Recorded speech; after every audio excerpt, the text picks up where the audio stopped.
ಒಮ್ಮಿಂದೊಮ್ಮಲೆ ನಾಕವನ್ನು ಏರಿ ಮನಸರನ್ನೆಲ್ಲ ತೆಗೆಡಿಸುತ್ತಾ ಮುಂದುವರಿತಾ ಇದೆಯಲ್ಲ.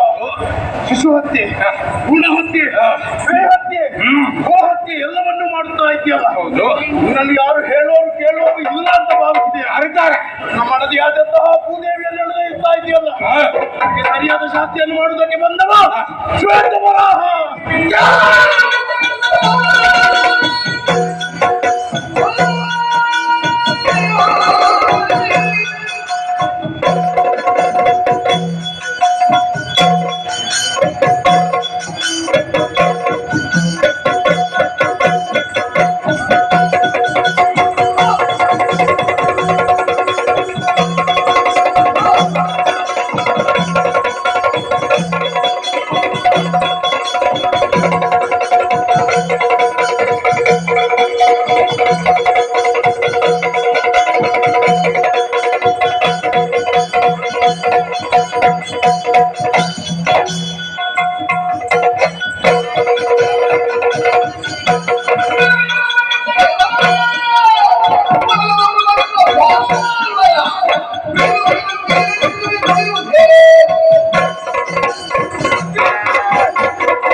ನೀವು ತಿನ್ನುವ ಆಹಾರದಿಂದಲೇ ನಿನಗೆ ಮರಣ.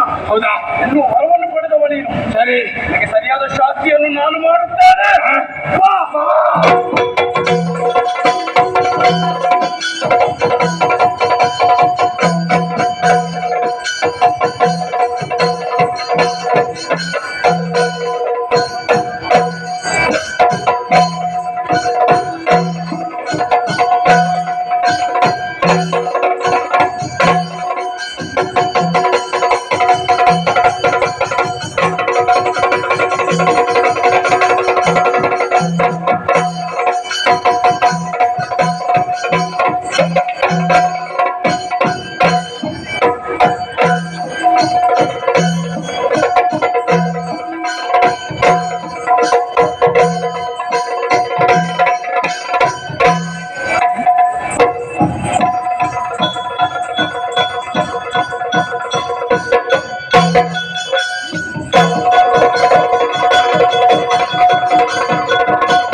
ನಿನ್ನ ಮುಖವನ್ನು ಸರಿಯಾಗಿ ಅವಲೋಕನ ಮಾಡಿದಾಗ ನಿಮ್ಮ ಮನದ ಆಸೆ ಏನೋ ನನಗೆ ಎಚ್ಚರಿಸ್ತಾ ಉಂಟು.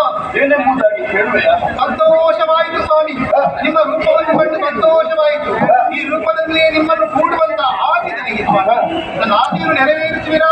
ಭೂದೇವಿ ಹಿರಣ್ಯಕೇಶಿಯನ್ನು ಓಡಿಸುವ ಸಂದರ್ಭದಲ್ಲಿ ಭೂಮಿಯಿಂದ ಮೇಲೆಂದು ಬರುವ ಸಂದರ್ಭದಲ್ಲಿ ನನ್ನ ಒಂದು ದಾಡೆ ಮುರಿದು ಹೋಯಿತು. ಈ ದಾಡೆಯನ್ನು ನಮಗೆ ಹುಟ್ಟುವಂತಹ ಮಗನಿಗೆ ಆಯುಧವಾಗಿ ನೀನು ನೀಡಬೇಕು. ಹಾಗೆ ಅಲ್ಲದೆ ನಿನ್ನ ಮನದ ಆಸೆಯನ್ನು ನಾನು ಈಡೇರಿಸುತ್ತೇನೆ. ಹೀಗೆ